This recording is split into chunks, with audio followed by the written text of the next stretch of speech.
Have you ever walked into a room and felt everything before a single word was spoken?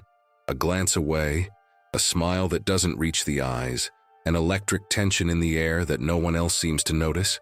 Carl Jung discovered that people like you aren't imagining things. You possess what he called hyper-differentiated perception, an ability so keen to read the unconscious of others that it can completely destroy whoever possesses it. It's not mental illness. It's not common hypersensitivity. It's consciousness too advanced to survive in the unconscious society. And that is the most dangerous discovery Jung ever made. Imagine Jung in his office, 1913, at the height of his own psychic crisis after breaking with Freud. A patient enters who changes everything. An extremely intuitive introvert. She doesn't just sense people. She reads them as if she had direct access to their private thoughts. Facial micro-expressions reveal resentments buried for decades. Silences between sentences betray unspoken lies. Even the rhythm of someone's breathing tells her if they are hiding pain or desire. Jung noted in his private diary, "The patient demonstrates an extraordinary capacity to perceive unconscious content in others, but this faculty causes her considerable suffering instead of advantage." This wasn't psychosis. It wasn't delusion.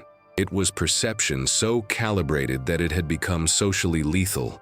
The patient described people with devastating precision. The man in the gray suit carries guilt over an old betrayal. The woman in blue represses anger against her husband.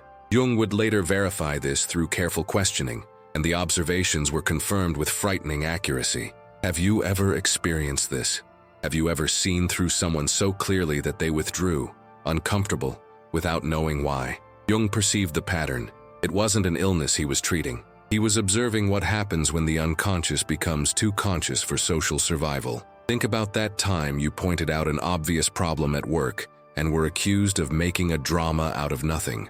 Or when you sensed a friend's hidden pain and they exploded, saying you always see things where there aren't any. Or in a relationship where you felt unhappiness before it was even admitted, only to be called negative. Jung documented exactly this. People with heightened perception not only see through social masks, they make the masks unsustainable for those who wear them. Their presence disturbs the collective unconscious that keeps groups functioning through unspoken pacts. Let's not talk about it. Jung's patient couldn't engage in small talk because she saw through every social facade. She didn't maintain friendships because people felt exposed and uncomfortable around her. She couldn't hold on to jobs because her mere presence dissolved the unconscious agreements that allow organizations to survive. Do you recognize this in your life? Relationships that end for no apparent reason?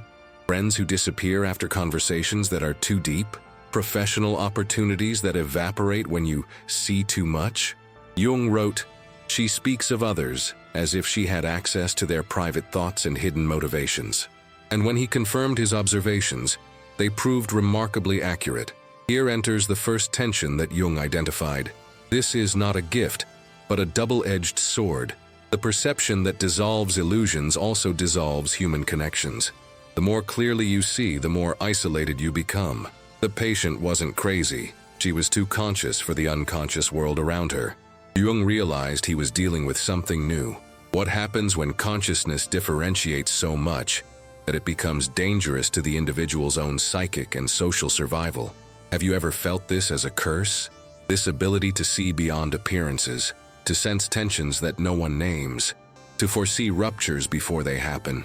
Has it ever cost you relationships, friendships, opportunities? Jung didn't see this as a defect. He saw it as a superior, unintegrated psychological function.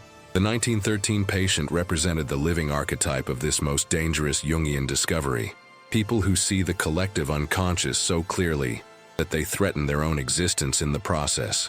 But why did Jung consider this so serious? Because he observed that these individuals not only feel misunderstood, but systematically feel targeted by a force they cannot rationally explain. They are not paranoid. They are prophets without a tribe. Their perception does not elevate them above others. It condemns them to existential solitude. Jung noted about the patient, "This faculty seems to cause her considerable distress rather than advantage. The issue was not that she saw too much, but that she didn't know what to do with what she saw." What if I told you that Carl Jung discovered exactly why this happens, and how the gift that isolates you and become the force that transforms you into something extraordinary. The 1913 patient wasn't the end of the discovery. It was just the beginning of the map Jung drew to navigate these dangerous waters. What he found in the depths of the human psyche will challenge everything you believe about perception, connection, and social survival. Prepare to discover why seeing everything can be the greatest blessing, or the deadliest of curses.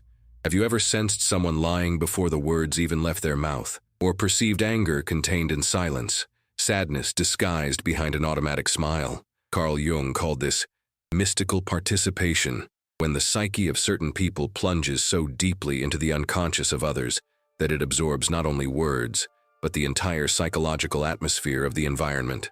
The patient from 1913 was no exception. She represented a very rare 1% of the population, the intuitive extreme introvert, whose unique intuitive function reads patterns where others see only surface. Think of that everyday scene you know all too well. You walk into the office and immediately sense it. Pedro is feigning confidence but harboring financial despair. Mariana is smiling but has been hiding depression for months. The boss exudes anxiety that contaminates every meeting. You don't guess, you see. Facial micro-expressions that betray old resentments. Ragged breathing that reveals repressed panic. Averted glances that scream unspoken truths. Jung wrote, "They see the depression behind the forced smile, sense despair beneath confident presentations, perceive the collective shadow that groups unconsciously agree to ignore." This is not the common sensitivity of the 20% of highly sensitive individuals that Elaine Aron later studied. It is something more specific, more dangerous. Jung identified these individuals as having differentiated intuition, a brain that processes not only obvious social cues, but unconscious content, repressed emotional states, and collective archetypes emerging to the surface. Have you ever predicted the end of a relationship 3 months in advance? Or sensed that a friend was on the verge of professional collapse when they still said, everything was fine? It wasn't luck. It was your unconscious recognizing patterns that the rational mind hadn't yet deciphered. Remember that time at the family dinner when you felt the tension between your parents before they even spoke? Or in the group of friends when you realized that John's joke hid deep envy of Mary's achievement? Or at work when you identified that the manager's infallible project was doomed months before the disaster? Jung documented exactly that. These highly differentiated perceptive individuals live like human radars of the collective unconscious, picking up signals that entire groups pretend don't exist in order to maintain social cohesion. But here's where the mystery that Jung began to unravel comes in, and it will challenge everything you believe about perception. Why does this ability, which should connect us deeply, actually isolate us? The answer lies not in perception itself, but in what it reveals about others, and in the unconscious reaction it provokes. Have you ever noticed that the people closest to you react strangely when you see too much? The friend who explodes when you ask, "Are you really okay?" The girlfriend who accuses you of being negative when you point out a real problem? The colleague who withdraws after you notice their anxiety? Jung discovered the exact psychological mechanism behind this. He called it problem of the higher function, when your greatest gift becomes your greatest curse, because it separates you from collective unconscious participation. Groups function through unspoken pacts. Let's not talk about the elephant in the room. Your perception dissolves these pacts simply by existing.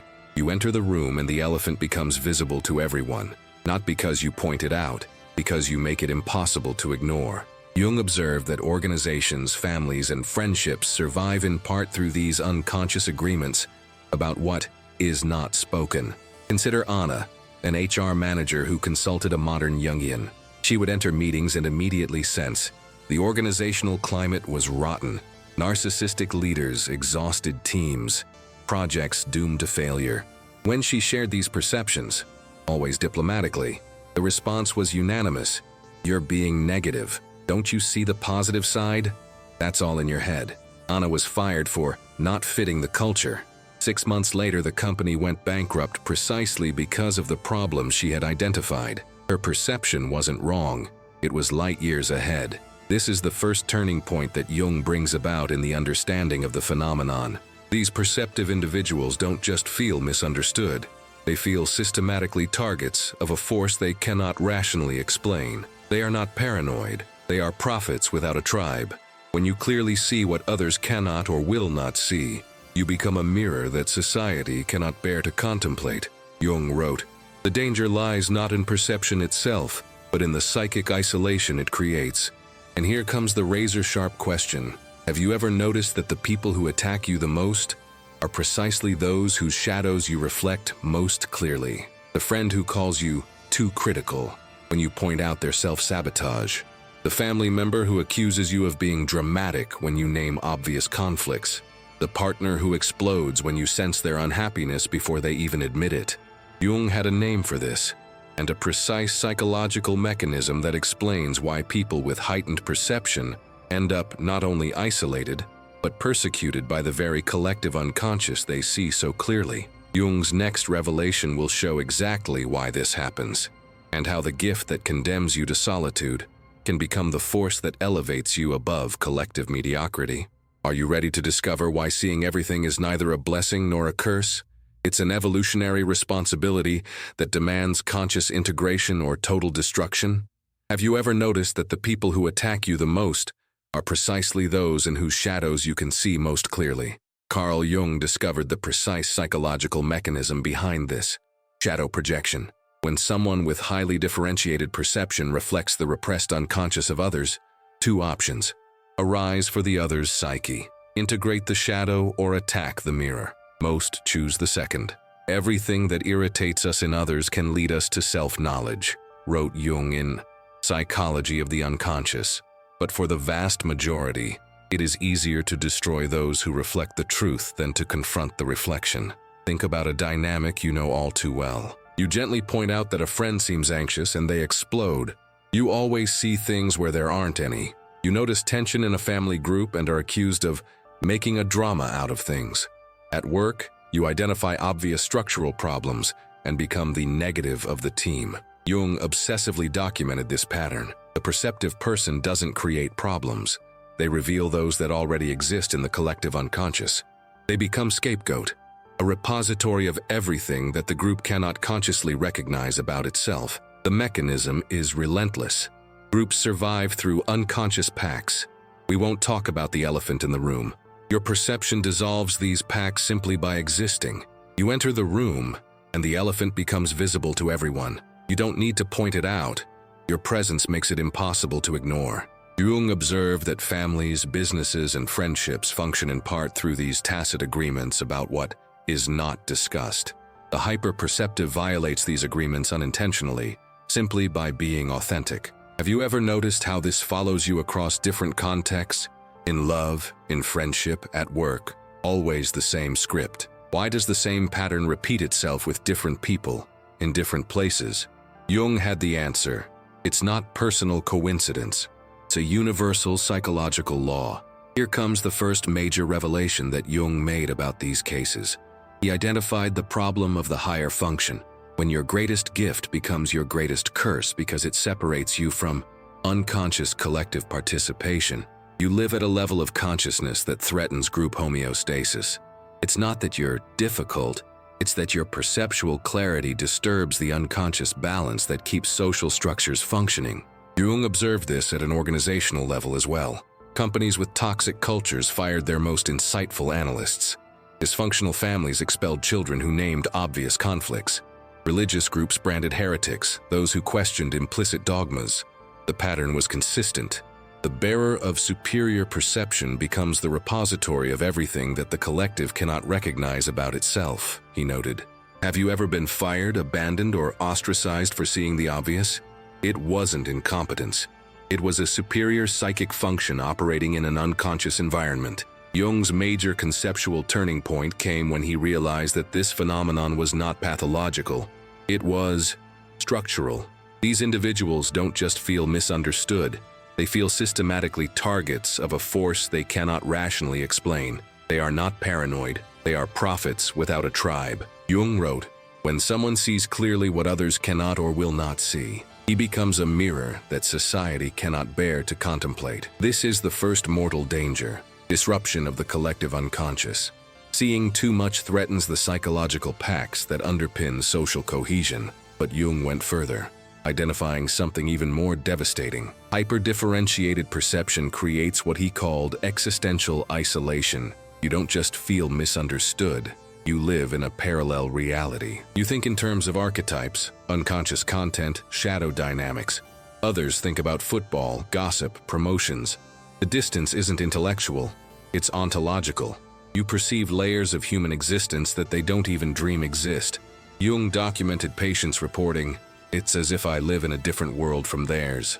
Do you feel this existential loneliness? As if no one truly grasps your depth, as if your most accurate observations are received as threats? Jung called this problem of the higher function. Your greatest psychological talent becomes a source of the greatest suffering, because it separates you from the unconscious humanity around you. And then Jung reveals the deadliest danger of all, identity dissolution. People who absorb the unconscious content of others often lose touch with their own authentic personality. They become so inundated with external psychic material that they can no longer distinguish their inner world from what they pick up from the environment. Jung called this extreme mystical participation, a state where psychological boundaries dissolve and the individual merges with collective unconscious contents. He wrote, "The danger is not merely social exile, but psychological annihilation, the complete loss of individual identity in favor of collective possession." Think of the therapist who absorbs patients' depression until she collapses, the spiritual leader who channels collective shadow until he loses his own voice, the artist who feels so much human pain that he forgets his original joy. Your superior perception not only isolates you, it threatens to erase you. This is Jung's most disturbing discovery. Non-integrated perception is not only socially dangerous, it is annihilator of the individual soul. You absorb so much of other people's unconscious that you forget who your original self was. The question that cuts across your mind now is brutal. Do you still know what your own voice is? Or have you become the echo of the voices you pick up around you? Jung did not stop at the pathology of this phenomenon. He developed an alchemical response, the individuation process. But before revealing the path, he classified 4 archetypal variants of this dangerous perception, each requiring a specific integration strategy. The next revelation will show how these 4 types operate and why understanding their specific pattern can be the difference between psychic destruction and conscious evolution. Are you ready to discover which of the 4 Jungian archetypes your perception fits into and the specific dangers it represents? Carl Jung didn't catalog symptoms. He mapped living archetypes of the human psyche. When he observed the 1913 patient and other similar cases, he identified 4 distinct variants of this dangerous perception, each representing a unique way of processing others' unconscious contents. Understanding your specific type isn't academic curiosity, it's a matter of psychic survival. The first archetype, the intuitive sentimental. This combines extreme introverted intuition with a differentiated sentimental function. These people not only see what happens psychologically, they feel it in their own flesh. They absorb the emotions of others so completely that they lose the distinction between their own affect and that which is unconsciously captured. Jung wrote about such patients. The intuitive sentimental person lives in a state of perpetual emotional contagion, experiencing the unlived emotions of everyone in their environment. Consider Marta, a therapist I treated in Jungian analysis. After difficult sessions, she would wake up with her patient's physical pains, cry over grief that wasn't her own, and experience panic for no apparent reason. Medical exams were normal. One day she drew a map of her body, marking where she felt each patient, and discovered that she was exactly replicating their reported psychosomatic symptoms. Her perception wasn't interpreting emotions, it was embodying them. Have you ever left a conversation feeling emotions you couldn't explain? This might be your pattern. The second archetype, the intuitive thinker. They process unconscious patterns through deep logic. They predict relationship breakdowns, professional disasters, breakdowns, personal insights months earlier, not through traditional rational analysis, but through instantaneous recognition of archetypal configurations. Jung observed, they possess an uncanny ability to perceive logical conclusions from unconscious processes that others do not yet see. Meet Daniel, a business consultant who always knew when companies were doomed. He presented beautiful charts and positive numbers, but sensed something wrong with the structure. 6 out of 7 predictions came true with devastating accuracy. He was fired for negativity. A year later, all those companies had gone bankrupt or were sold in fire sales. His intuition didn't analyze data. It captured the collective shadow of the organization before it manifested in financial results. Third archetype, the intuitive sensitive. These beings detect physical manifestations of others' psychological states. They sense illness before symptoms appear, fatigue before recognition, somatic tension indicating profound emotional suffering. Jung documented. They serve as early warning systems for psychological and physical illness in the environment. Remember my Aunt Clara? She was never wrong when someone in the family was sick. I feel a heaviness in Uncle Joan's chest. Heart attack 3 days later. Cousin Lou has something wrong with her liver. Hepatitis confirmed the following week. Nobody took it seriously until the doctors confirmed it. Her perception translated unconscious content into precise somatic symptoms. Have you ever physically felt when someone close to you was in crisis before you knew it? The fourth archetype, rarer and more dangerous. The pure intuitive. It combines introverted intuition with undifferentiated auxiliary function. They receive overwhelming unconscious information without the psychic structure to process it constructively. Jung observed, they live in a state of perpetual overwhelm, receiving vast amounts of unconscious information without adequate structure.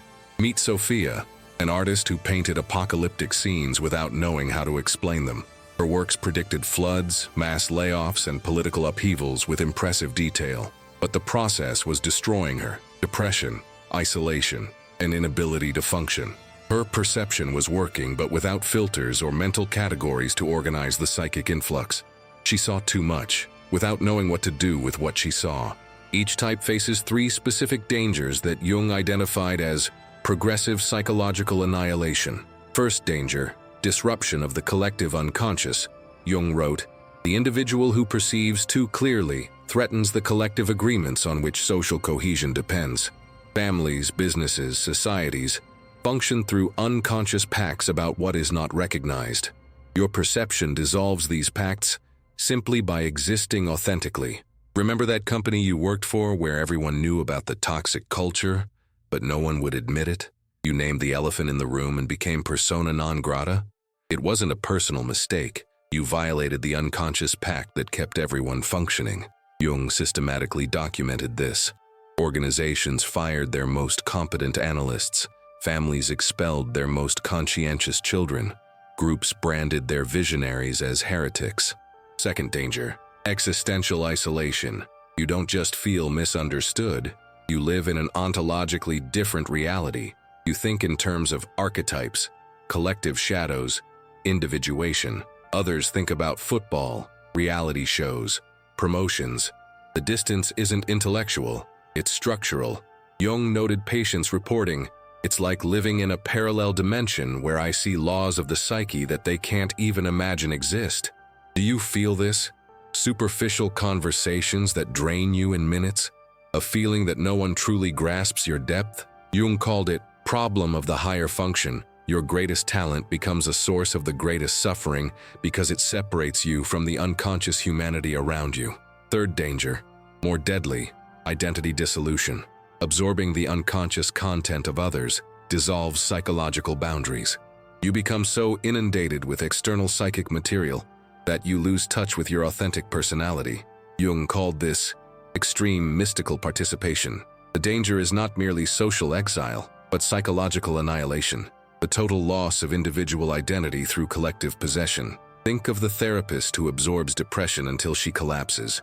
The spiritual leader who channels collective shadow until she silences her own voice. The artist who feels so much human pain that she forgets her original light. Her perception not only isolates, it threatens to extinguish you. Jung didn't stop at the diagnosis. He developed an alchemical antidote, individuation.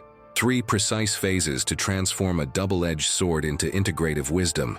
The patient from 1913, after 3 years following this path, ceased to be a victim of her perception and became a counselor who helped others without being consumed by it. Her transformation was not about seeing less. It was about seeing with conscious wisdom. Do you want to know how she did it and how you can follow the same alchemical path that transforms dangerous perception into evolutionary gift? Jung mapped each step with surgical precision. tested on his own flesh during the dark years of Red Book. The next revelation shows the exact method that separates the destroyed from the transformed, and which stage you're already in. Carl Jung didn't leave his patients with a diagnosis. He gave them a map for survival, individuation. It was his alchemical antidote against the psychic annihilation of hyper-differentiated perception. 3 precise phases, tested in his own flesh during the dark years of Red Book. They transformed a double-edged sword into integrative wisdom. The patient from 1913, who had collapsed from absorbing too much of the unconscious of others, emerged 3 years later not as a victim, but as a counselor who helped others without being consumed by her own actions. Phase 1. Conscious discrimination. Jung taught us to recognize when we were absorbing psychic material that wasn't our own. First task, establish what belongs to you and what belongs to others, he wrote. A simple, brutally effective technique. 30 minutes of daily solitude. No cell phone, no stimuli, just presence. Too absorbed? Silence separates what is yours from what belongs to others. Do you ever leave conversations with inexplicable emotions? This phase restores your psychic sovereignty. Tension explodes in phase 2. Shadow integration. Jung discovered that those who clearly see the shadow of others do so because they have not integrated their own. Everything that irritates us in others can lead to self-knowledge, if we have the courage to look inside, he proclaimed. Shocking twist. You don't criticize others out of moral superiority. You criticize because you deny these qualities in yourself. The selfish friend. You repress your own healthy selfishness. The manipulative boss. Your unintegrated political shadow cries out for recognition. Think fast. The next time someone deeply irritates you, ask yourself, where do I deny this quality in myself? The answer burns, but it liberates. Jung documented patients who, upon integrating their shadow, ceased to be targets of projection. Suddenly, the same people who attacked them began to seek their advice. The twist, personal integration automatically dissolves attacks from others. Phase 3. Conscious participation reaches maximum speed. Jung called bridges between the conscious and the unconscious. The ability to engage with the psychic content of others without being consumed by it requires psychological containers, temporarily absorbing someone else's unconscious while remaining aware that it's not yours. Technique: after a heavy interaction, 5 minutes of diaphragmatic breathing plus ask yourself, what have I absorbed that doesn't belong to me? Consciously release it. You stop being a psychic sponge and become a selective filter. The narrative accelerates with historical examples that prove the method. Nietzsche's superior perception, though not integrated, he saw through all social, religious, and philosophical facades with devastating clarity, but he remained identified with his intuitive function, without balancing it with other psychic functions. The result? Total collapse at age 44. Jung analyzed, Nietzsche did not transform insight into wisdom. He used it as a weapon against society. Brutal contrast. Meister Eckhart, a medieval mystic whom Jung studied obsessively. He possessed mystical intuition through spiritual and psychological realities inaccessible to others. But you channeled insights into compassionate service. Eckhart transformed superior perception into wisdom that he nurtured without suppressing, wrote Jung. Eckhart saw clearly, but spoke in ways that invited understanding, not resistance. The secret: conscious humility, knowing that superior perception is a gift to be wisely shared, not a weapon to be wielded. The tension reaches its peak with Jung's personal case. From 1913-1919, his own overwhelming perception almost destroyed him. I was threatened by psychosis and saved myself only by understanding what was happening to me through working with patients, he confessed in Red Book. Your confrontation with the unconscious. It documents 400 pages of dialogue with psychic autonomies. Salome, spirit of the depths. Anima, personal turning point. She realized that her overwhelming perceptions were not pathological, but evolutionary. They represented a consciousness attempting to transcend current collective limitations. Electric rhythm now. The 1913 patient applies the method. After 3 years, she distinguishes her inner world from the one absorbed externally. She finds work as a counselor where her insight helps troubled individuals. She builds relationships with people who value her insights instead of fearing them. Crucial. She stops experiencing perception as a curse and begins to understand it as a gift that requires conscious development. Jung records her transformation. The patient learned not to see less, but to see more wisely, not to perceive less deeply, but to engage more consciously with what she perceived. The narrative climax explodes. His gift remains intact, but his relationship with it becomes integrated rather than overwhelming. She doesn't suppress perception, she learns to serve her consciously. The tension dissolves into growing certainty. Jung didn't just discover a psychological phenomenon. He developed a spiritual technology to transform curse into evolutionary mission. But the story has a final twist. Jung concludes that these hyper-perceptive individuals are not defective. They are pioneers of consciousness. They are born with an awareness beyond the current collective readiness. Their perception is not excess. It is evolutionary function. The world needs these insights, but it needs them delivered with integration, wisdom, and strategic awareness that transform dangerous perception into cultural medicine. Maximum expectation now. You are on the threshold of the final revelation. Jung didn't stop at personal survival. He mapped the cosmic destiny of these individuals, an essential role in the evolution of human consciousness. The next part reveals the 4 stages of transformation that convert dangerous isolation into conscious service, and the 4 fatal dangers that destroy even the most gifted. Do you want to know if you are trapped in psychic inflation, self-justifying withdrawal, or the savior complex, and how to escape them to become exactly what Jung believed these rare psychological types were destined to be? You've reached the threshold. Carl Jung didn't just discover a rare psychological type. He revealed the prototype of the next stage of human consciousness. These hyper-perceptive individuals are not defective. They are not too much for the world. They are cultural carriers, advanced explorers of psychic territories that humanity will eventually traverse. The individual has always been the bearer of the living spirit, the one that brings about change in society, Jung proclaimed, in the self and the unconscious. Your perception is not a curse. It is evolutionary function, but it requires conscious integration, or it destroys. Jung mapped out 4 precise stages of transformation, tested in his own flesh during the confrontation with the unconscious. Step 1. Recognition without being crushed. Consciously accept your higher function without being crushed by it. Jung wrote, "The beginning of wisdom is recognizing what one truly is, not what one wishes or fears to be." Daily practice. 15 minutes of absolute solitude. Ask yourself, what did I realize today that doesn't belong to me? Consciously let go. Your first act of psychic sovereignty. Step 2. Integration without isolation. Using perception constructively while maintaining meaningful relationships. Jung called this social individuation, being authentic without disconnecting from others. Technique. Reveal insights gradually. Start with small, neutral observations. I noticed you seem burdened today. Observe the response. Curiosity? Delve deeper. Defense? Step back. You learn who can handle truth and who needs protective illusion. Step 3. Service without sacrifice. Transform perception into an offered gift, not a burden to carry. Jung described conscious participation, engaging with others' psychic content without depletion.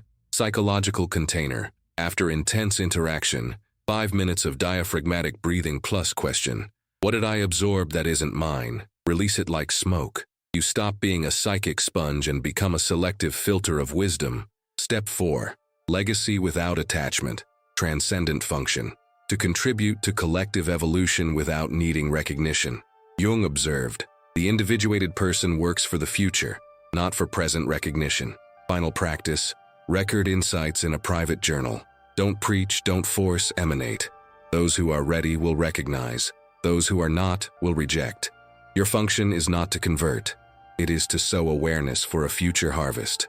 But Jung warned about 4 fatal traps that destroy even the most gifted. Trap 1. Psychic inflation. Identifying with a superior function instead of integrating it. The ego identifies with the archetype, leading to inflation that severs human relationships. He wrote in 2 essays on analytical psychology. You fall into prophet complex, believing he must save everyone from unconsciousness. The result? Preaching, judgment, inevitable isolation. Trap 2. Justified withdrawal. using perception to justify complete escape from society, convincing oneself that others are too unconscious to be worth engaging with. Jung via spiritual superiority disguised as wisdom. True individuation demands engagement with the unconscious world, not escape, he proclaimed. The hermit who flees from life does not transcend it. He has been defeated by it. Trap 3. Helper complex. Becoming addicted to being needed. Defines identity entirely by the ability to see help others, losing touch with one's own internal development. Jung warned, when perception becomes identity, the person disappears behind the function. It is not individuation. It is the sacrifice of personality to the role. Trap 4. Return of the overwhelm. Even when well integrated, under stress, trauma, major transitions, psychological boundaries fail again. Jung emphasized, integration is not a permanent achievement, but a dynamic process requiring constant conscious attention, maintenance, regular solitude, conscious choice of when, where to engage perception, ongoing shadow work, connection with those who offer support, reality checking creative expression as an escape from overwhelming perceptual input. Now, the emotional truth that changes everything. Every time you felt isolated for seeing too much, it wasn't a personal failing.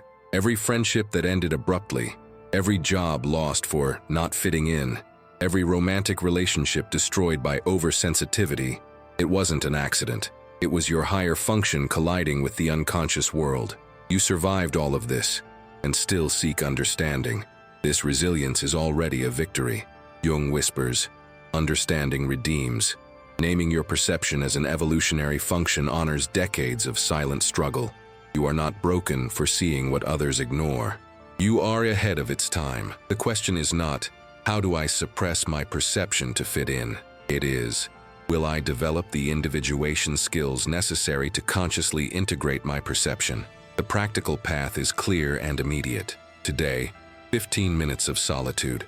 Plus question, what did I realize doesn't belong to me? Tomorrow, observe an interaction, experiment, psychological container after. Next week, identify a relationship for gradual revelation testing. Next month, journal about patterns, note emerging synchronicities. The final test will come in the inevitable trials, family demands. Why so distant? Friends tease. Where's that sociable person? Work pressures for results. Shine, smile. Aligning my life with what truly matters. External discomfort confirms you evolve while they spin in circles. Jung proclaimed, individuation requires losing some loves to save the soul. Imagine the impact, saying no to an exhausting happy hour and discovering that a solitary walk sparked 3 brilliant ideas. Canceling pointless meetings to write the first chapter of the book that lives within you. Ending toxic relationships and making room for connections that truly nourish you. It's not selfishness, it's radical discernment. Your energy is focused where it matters. Do you feel the calling now? Then act. Take paper and pen. Write a line. I recognize my higher function. I consciously integrate it. Tomorrow, when perception overwhelms you, you will know it is not the enemy. It is raw material for evolution. Your soul does not want suffering isolation. It wants conscious service. Sometimes hearing this truth requires silencing external voices, including your own self-criticism. So pause. Listen. A pioneer of consciousness is forming within you. When the time comes, you won't need to force the next step. It will emerge naturally, like dawn after a long night. If this journey resonated deeply, if something stirred within you, don't let it die here. Share it to reach those who need to hear it. Comment. Even anonymously, an emoji is enough. Type 2 changes everything. Subscribe and activate the bell. It's not just content. It's a community for those who were born seeing what the world still pretends not to see. Because when you transform, collective consciousness breathes differently. Your individuation has already begun. You don't see too much for this world. You are exactly what the evolution of consciousness requires.